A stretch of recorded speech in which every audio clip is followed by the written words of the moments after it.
स्वागत है। मैं आपके साथ फरहान नाज। ಪತ್ರಿಕಾಗೋಷ್ಠಿ ಕರೆಯುವ ಉದ್ದೇಶ ನಾನು ಬಬಲೇಶ್ವರ ಕ್ಷೇತ್ರದಿಂದ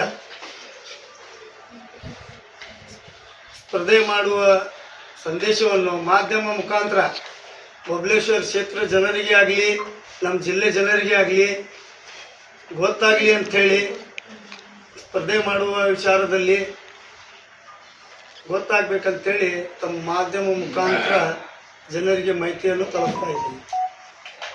ಯಾಕೆ ಅಂತಂದರೆ ಬಬಲೇಶ್ವರ ಕ್ಷೇತ್ರ ಒಂದು ಇಂಥ ಕ್ಷೇತ್ರ ಇದೆ. ನನ್ನ ಆ ಕ್ಷೇತ್ರಕ್ಕೆ ಹೋಗುವ ಉದ್ದೇಶ ಏನಂತಂದ್ರೆ ಬಿಜಾಪುರ ನಗರಕ್ಕಿಂತ ಬಬಲೇಶ್ವರ ಕ್ಷೇತ್ರ ಒಳ್ಳೆಯದು ಅನಿಸಿತ್ತು ನನಗೆ. ಅದಕ್ಕೋಸ್ಕರ ಬಬಲೇಶ್ವರ ಚಾಯ್ಸ್ ಮಾಡಿದ್ದು. ಕೆಲವೊಬ್ರು ಹೇಳ್ತಾ ಇದ್ರು ಬಬಲೇಶ್ವರಕ್ಕೆ ಯಾಕೆ ಹೋಗ್ತಾ ಇದ್ದೀವಿ, ಬಿಜಾಪುರ ನಗರ ಬಿಟ್ಟು ಏನು ಹಂಗೆ ಹಿಂಗೆ ಅಂತೇಳಿ ಕಥೆಯನ್ನು ಹೇಳ್ತಾ ಇದ್ರು. ಆದರೆ ಬಬಲೇಶ್ವರ ಕ್ಷೇತ್ರ ಇಂಥ ಕ್ಷೇತ್ರ ಇದೆ, ಅಲ್ಲಿ ಜಾತಿಯ ಧರ್ಮ ಲೆಕ್ಕಾಚಾರದಲ್ಲಿ ಇಲೆಕ್ಷನ್ ಆಗಲ್ಲ.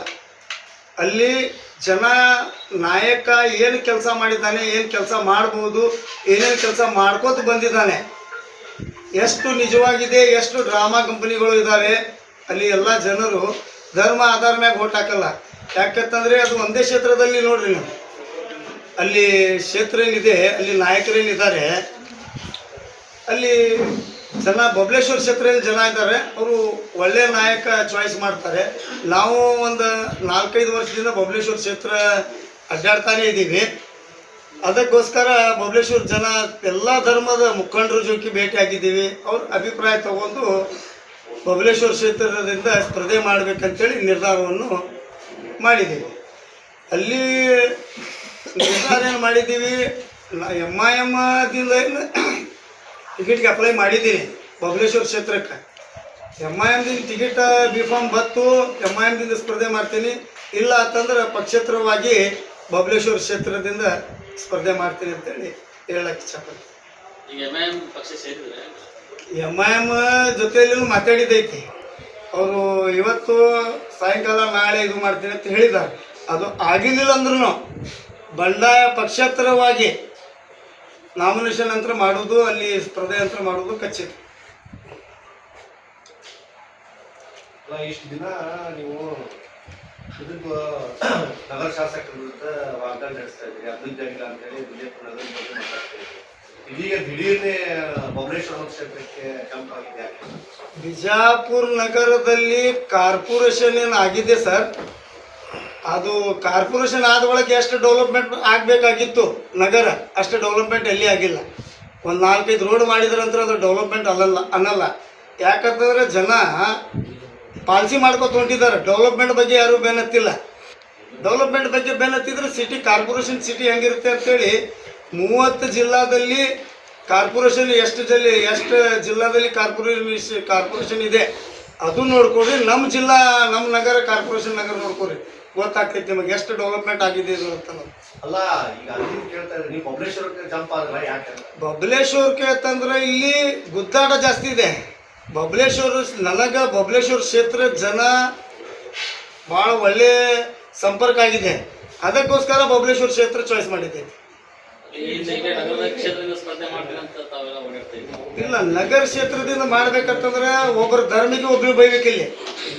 ಇಲ್ಲಿ ಬಿಜಾಪುರ ನಗರ ಕ್ಷೇತ್ರದ ಸ್ಥಿತಿ ಹೆಂಗೆ ಬಂದೈತೆ ಅಂದ್ರೆ, ಒಂದು ಧರ್ಮದ ವಿರೋಧ ಆಗಿ ನಾವು ಹೇಳಿದ್ರೆ ನಮಗೆ ಬೆಲೆ ಕಟ್ಲಾಕತ್ತಾರ. ಅದು ನಾವು ಸರ್ವಧರ್ಮವಾಗಿ ಹೋಗ್ತಾ ಇರುವ ನಾಯಕ ನಾನು.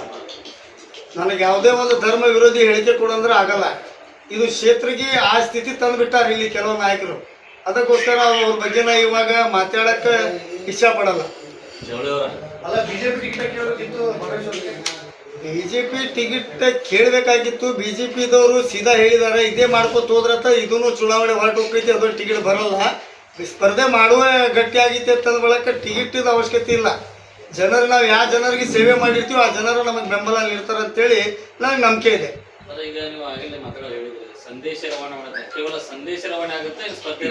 ಸ್ಪರ್ಧೆನೇ ಆಗುತ್ತೆ.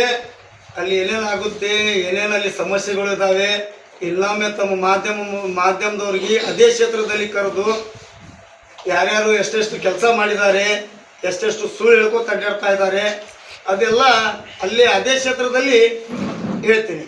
ಇವಾಗ ಸ್ಪರ್ಧೆ ಮಾಡ್ತಾ ಇದ್ದೀನಿ ಅಂತೇಳಿ ಹೇಳಕ್ಕ ತಮ್ಮ ಮಾಧ್ಯಮ ಮುಖಾಂತರಿಗೆ ತಮ್ಗೆಲ್ಲರಿಗೆ ಕೈ ಮುಗಿದು ವಿನಂತಿ. ಎಲ್ಲ ಬಬಲೇಶ್ವರ ಕ್ಷೇತ್ರ ಜನರಿಗೆ ಗೊತ್ತಲ್ಲ, ಆ ಆದಂಥ ತಮ್ಮ ಮುಖಾಂತರ ಮಾಹಿತಿ ತಲುಪಲಿ ಅಂತೇಳಿ ಇಷ್ಟು ಕೇಳ್ಕೊತೀವಿ. ಅಲ್ಲ, ಬಬಲೇಶ್ವರ ಮತಕ್ಷೇತ್ರದ ಬಗ್ಗೆ ತಮ್ಗೆ ಎಷ್ಟು ಗೊತ್ತಿದೆ? ಬಬಲೇಶ್ವರ ಕ್ಷೇತ್ರದ ಬಗ್ಗೆ ನನಗೆ ಎಷ್ಟು ಗೊತ್ತಿದೆ, ಅಲ್ಲಿ ನಾಯಕರಿಗೆ ಗೊತ್ತಿಲ್ಲ, ಅಷ್ಟು ಜಾಸ್ತಿ ಗೊತ್ತಿದೆ. ಸರ್ ಹೇಳಿ, ಅಲ್ಲಿ ಜನಸಂಖ್ಯೆ ಎಷ್ಟಿದೆ, ಅಲ್ಲಿ ಎಷ್ಟು ಬಡವರಿದ್ದಾರೆ, ಎಷ್ಟು ಜನರಿಗೆ ಇಲ್ಲಿವರೆಗೂ ಉದ್ಯೋಗ ಗೊತ್ತಿಲ್ಲ, ಆಮೇಲೆ ಅಲ್ಲಿ ಏನ್ ಡೆವಲಪ್ಮೆಂಟ್ ಆಗ್ಬೇಕಾಗಿದೆ? ಏನು ಡೆವಲಪ್ಮೆಂಟ್ ಆಗಿಲ್ಲ ಅದು ನಾನು ಹೇಳ್ತೀನಿ. 2,30,30,000 ವೋಟಿಂಗ್ ಇದೆ. 35-36,000 ಮುಸ್ಲಿಮ್ಸರಿದ್ದಾರೆ, ದಲಿತರು 30,000 ಇದ್ದಾರೆ, ಇಲ್ಲಿ ಪಂಚಮಸಾಲಿ, ಲಿಂಗಾಯತರು, ಕುರುಬರು ಇದೆಲ್ಲ ಇಲ್ಲ. ಇದೇ ಕೇಳಬೇಕಾದ್ರೆ ಎಲ್ಲ ಲಿಸ್ಟೇ ತಂದಿದ್ದೀನಿ, ಎಲ್ಲ ಹೇಳ್ತೀನಿ. ಉಳಿತು ಜನರಿಗೆ ಬೇಕಾಗಿದ್ದು, ಆ ಬಬಲೇಶ್ವರ ಕ್ಷೇತ್ರ ಜನರಿಗೆ ಬೇಕಾಗಿದ್ದು ಜಾತಿ ಧರ್ಮ ಲೆಕ್ಕಾಚಾರ ಇಲ್ಲ. ಬಬಲೇಶ್ವರ ಕ್ಷೇತ್ರಕ್ಕೆ ಬೇಕಾಗಿದ್ದು ಡೆವಲಪ್ಮೆಂಟು. ಏನು ಡೆವಲಪ್ಮೆಂಟ್ ಆಗಿದೆ ಇವಾಗ ಅಲ್ಲಿ ಜನನೇ ಹೇಳ್ತಾರೆ. ನೀವು ನಾಳೆ ಹೋಗಿ ಅಲ್ಲಿ ಜನರಿಗೆ ಕೇಳಿ. ಈ ನಾವು ಮಾಡಿದ್ದು ನಾ ಇರುವ ಪೊಸಿಷನಲ್ಲಿ, ನಾ ಇರುವ ಬಡತನದಲ್ಲಿ ಜನರು ಎಷ್ಟು ಸೇವೆ ಮಾಡಿದ್ದೀನಿ. ಈ ಜಿಲ್ಲಾದಲ್ಲಿ ಯಾರ ನಾಯಕರು ಇದ್ದಾರೆ ಈ ಬಡತನದಲ್ಲಿ ಜನರ ಸೇವೆ ಮಾಡಿದವರು, ಇವರು ದೊಡ್ಡ ದೊಡ್ಡ ಶ್ರೀಮಂತರು ಇದ್ದಾರೆ, ತೋರಿಸ್ತಾರೆ, ಮಾಡಿನ ತೇಳ್ತಾರೆ. ಅದಕ್ಕೆ ತಾವೆಲ್ಲರೂ ಒಪ್ಕೊಂಡಿದ್ದೀರಿ. ನಾನು ಪೊಸಿಷನ್ದಲ್ಲಿ ನನ್ನ ಲೆವೆಲಲ್ಲಿ ಇದ್ದಾಗ ಇವ್ರು ಯಾರೋ ನಾಯಕರು ಜನರ ಸೇವೆ ಮಾಡಿದ್ದು ಒಂದು ದಾಖಲೆ ತೋರಿಸ್ತಾರೆ. ತಮ್ಮಲ್ಲಿ ಎಲ್ಲ ಇದೆ. ನಾನು ಜನಸೇವೆ ಮಾಡಿದ್ದು ಇರುವ ಪೊಸಿಷನ್ನಲ್ಲಿ ಜಾತಿ ಧರ್ಮ ನೋಡ್ಲಾರ್ದಾರೆ ಏನು ಜನರ ಸೇವೆ ಮಾಡಿದ್ದೀನಿ ಅಂತೇಳಿ ತಮ್ಮಲ್ಲಿ ದಾಖಲೆ ಇದೆ. ಅಂಥ ದಾಖಲೆ ಇವ್ರದ್ದೇನು ಇದೆಯಾ ನಿಮ್ಮಲ್ಲಿ? ಬಬಲೇಶ್ವರ ಮತಕ್ಷೇತ್ರದಲ್ಲಿ ಸಾಕಷ್ಟು ಅಭಿವೃದ್ಧಿಯನ್ನು ಆಗಿದೆ ಸರ್. ಆನಂತರ ನಿಮ್ದಲ್ಲಿ ನಿಮಗೆ ಆಯ್ಕೆ ಮಾಡ್ಬೇಕಂತ ಹೇಳಿದ್ರೆ ನಿಮ್ಮ ಕೊಡುಗೆಯನ್ನು ಬಬಲೇಶ್ವರ ಮತಕ್ಷೇತ್ರ ನನ್ನ ಕೊಡುಗೆಯಲ್ಲಿ ಏನಾಗಿಲ್ಲ. ಬಬಲೇಶ್ವರ ಕ್ಷೇತ್ರದಲ್ಲಿ ಎಷ್ಟೋ ಕಡೆ ಮೋರಿಗಳು ಇಲ್ಲ, ಎಷ್ಟೋ ಕಡೆ ರೋಡ್ ಇಲ್ಲ, ಎಷ್ಟೋ ಕಡೆ ಬಡ ಜನ ಮಕ್ಕಳಿಗೆ ಹೋಗ್ಲಿಕ್ಕೆ ಸ್ಕೂಲ್ ಹೋಗ್ಲಿಕ್ಕೆ ಬಸ್ ಇಲ್ಲ. ನಾಳೆ ಇದು ಜನರಿಗೆ ಗೊತ್ತಾಗಲಿಲ್ಲ, ನಾನು ಇಲ್ಲಿ ಸ್ಪರ್ಧೆ ಮಾಡ್ತಾ ಇದ್ದೀನಿ ಅಂತೇಳಿ ತಮಗೆಲ್ಲ ಮಾಧ್ಯಮದವ್ರು ಕರೆದೀನಿ. ಉಳಿದಿದ್ದು ವಿಷಯದಲ್ಲಿ ಏನು ಡೆವಲಪ್ಮೆಂಟ್ ಆಗಿಲ್ಲ ನಾನು ಹೇಳಲ್ಲ. ನಾನು ನಿಮಗೆ ಕರ್ಕೊಂಡು ಹೋಗ್ತೀನಿ ಕ್ಷೇತ್ರದಲ್ಲಿ. ನೆಕ್ಸ್ಟ್ ಇವಾಗ ನಿಮಗೆ ಅಲ್ಲೇ ಕರಿತೀನಿ, ಅಲ್ಲೇ ಬರಾಕಿದ್ರೆ ಅಲ್ಲೇ ಜನರ ಅಭಿಪ್ರಾಯ ಕೇಳಾಕತ್ತೀರಿ. ನಾನು ಕೂತ್ಕೊಂಡು ಹೇಳಿದ್ದು ನೀವು ಹಾಕೋದು, ಅವ್ರು ಕೂತ್ಕೊಂಡು ಹೇಳಿದ್ದು ನೀವು ತೋರಿಸೋದು ಅದೆಲ್ಲ ಬೇಡ. ಅಲ್ಲೇ ಜನರೇ ಹೇಳ್ತಾರೆ ಯಾರು ಎಷ್ಟು ಡೆವಲಪ್ಮೆಂಟ್ ಮಾಡ್ಯಾರ ಅಂತ. ಏನು ಕೆಲಸ ಆಗಿಲ್ಲ, ಬರೀ ಒಂದು ಕೆನಲ್ಗಳು ಆಗಿದ್ದಾವೆ ಅಂತೇಳಿ ಹೇಳ್ತಾರೆ. ಆ ಕೆನಲ್ದ ಬಗ್ಗೆ ಸರ್ ನೋಡ್ರಿ, ಕೃಷ್ಣ ಭಯಂಕರ ಯಾರು ಹೇಳ್ತಾರೆ? ಜನ ಹೇಳ್ತಾರೆ. ಶಾಸಕ ನೋಡ್ರಿ, ನಾ ಇಲೆಕ್ಷನ್ ನಿಂತ್ಕೋಬೇಕಾದ್ರೆ ನನ್ನ ಪರವಾಗಿ ನಾ ಯಾವತ್ತೂ ಹೇಳವನೆ. ಅದು ಸುಳ್ಳಾಗಲಿ ಕರೆ ಆಗಲಿ ಅಲ್ಲಿ ಹೋಗಿ ಯಾರು ವೆರಿಫೈ ಮಾಡಿರಂಗಿಲ್ಲ. ಜನ ಹೇಳ್ತಾರೆ ಕೃಷ್ಣ ಭಾಗ್ಯ ಜಲಾಶಯಕ್ಕೆ ಸಂಬಂಧಪಟ್ಟಿದಂತ ಇವರು ಏನು ನೀರಾವರಿ ಸಚಿವರಾಗಿದ್ರು, ಮಾಜಿ ಪ್ರೆಸೆಂಟು, ಇವರೆಲ್ಲರೂ ಏನಿದಾರಲ್ಲ, ಇವರು ಬರೀ ಟೆಂಡರ್ಗಳು, ಕಾಂಟ್ರಾಕ್ಟರ್ಗಳು, ಕೆನಲ್ಗಳು ಇಷ್ಟೇ ಗೊತ್ತದವು. ಏನೇನು ಆಗಬೇಕಾಗಿತ್ತು, ಎಷ್ಟು ಆಗಬೇಕಾಗಿತ್ತು ಅನ್ನೋದು ನನ್ನ ಹತ್ರ ಇದೆ.